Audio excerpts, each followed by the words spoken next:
Welcome back to Diana's Diaries, friends. I'm so glad you're here as we keep walking through this story of mine. Last time, we hit the breaking point, when everything came crashing down, and I lost the life I'd known. Today, we're picking up in the aftermath, where the pieces didn't fit anymore, and the road got lonelier than I ever imagined. Life's funny that way. It hands you a mess and leaves you to sort it out. So let's sit together and see what happened when the storm passed and left me standing alone. That motel room felt like a tomb, cold, grey, and silent as the grave. Henry and I sat there that first night, the hum of the highway outside the only sound between us. We'd left everything behind. Our home, Robert, the kids, and it hung over us like a weight we couldn't shake. I kept waiting for him to say something, anything, to bridge the gap, but he just stared at the peeling wallpaper, hands clasped tight in his lap. I wanted to reach out, to hold on to what we'd had, but it was slipping through my fingers, fast and final. The next morning, we barely spoke. I brewed coffee in the little machine by the sink, the bitter smell filling the room, and handed him a cup. "Thanks," he muttered, not meeting my eyes. We sat on opposite sides of the bed, sipping in silence, and I felt the distance growing, wider, colder, like a river carving a canyon.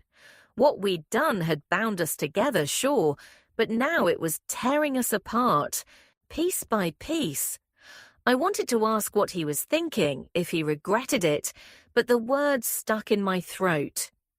Maybe I was afraid of the answer.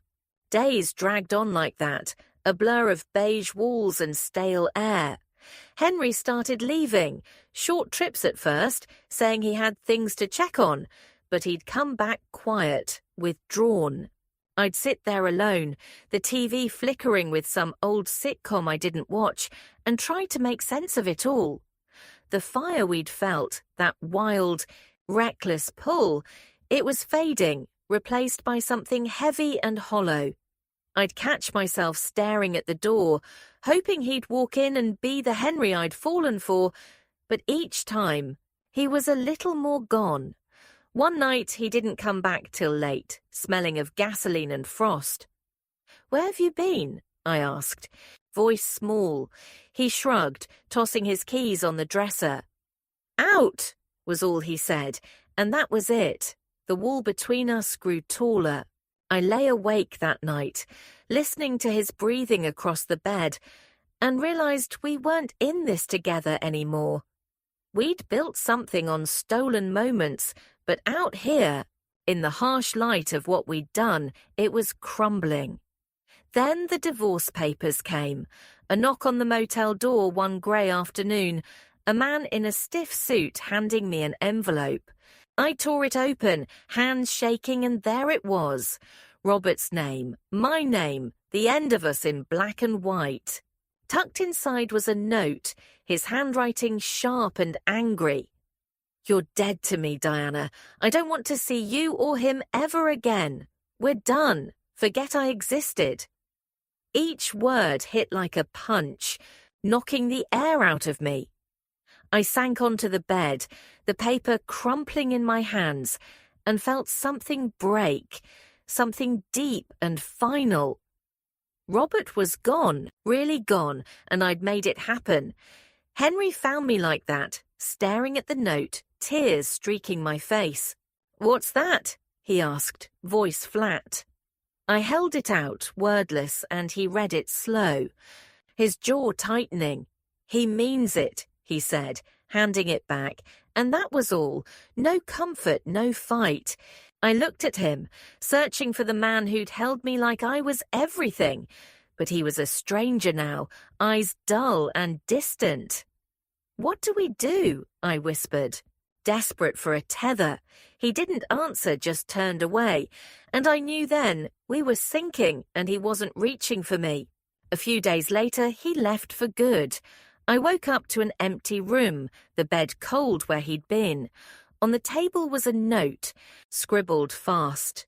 Diana, I'm sorry, I can't do this anymore. Our paths split here, it's over. Goodbye. Henry.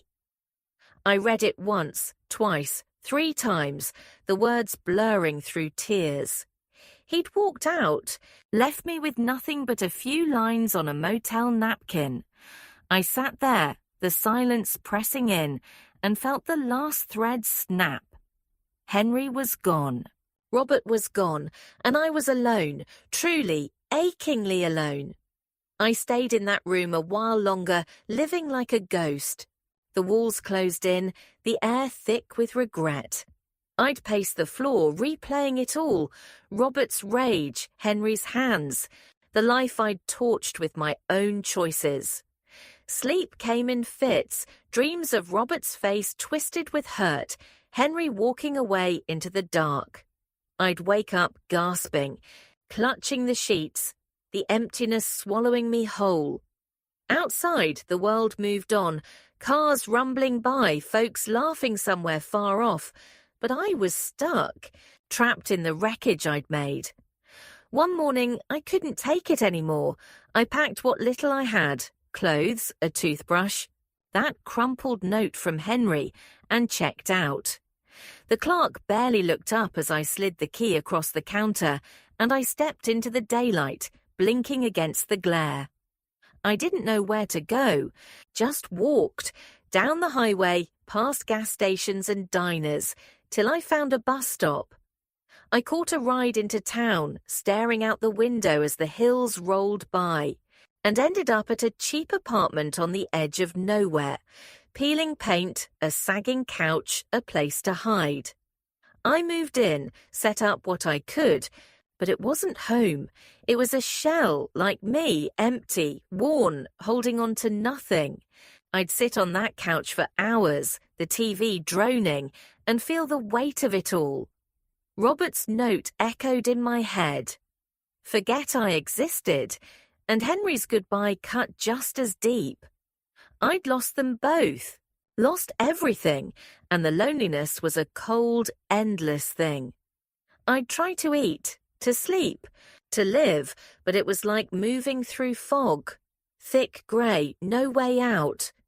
Days turned to weeks, and I sank lower.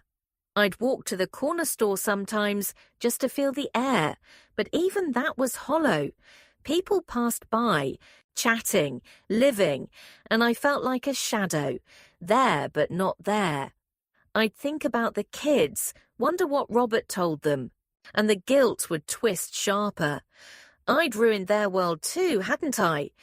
The thought of it, of them hating me, of Robert erasing me, kept me up nights, staring at the ceiling, drowning in what I couldn't fix. One evening, sitting on that lumpy couch, I broke. The tears came hard, hot, choking sobs that shook me till I couldn't breathe. I hugged my knees, rocking back and forth, and let it all out. The pain, the shame, the loss. It didn't fix anything, didn't lighten the load, but it was all I had left. I was alone, stripped bare, and I didn't know how to climb out of the hole I'd dug. That's where it left me, folks, alone in a world I'd broken, with nothing but echoes to keep me company. It was dark, darker than I'd ever known, but it wasn't the end, not quite. Next time on Diana's Diaries, we'll see if there was any light left to find. What do you think? Can you come back from something like that? Tell me below. I'm here for it.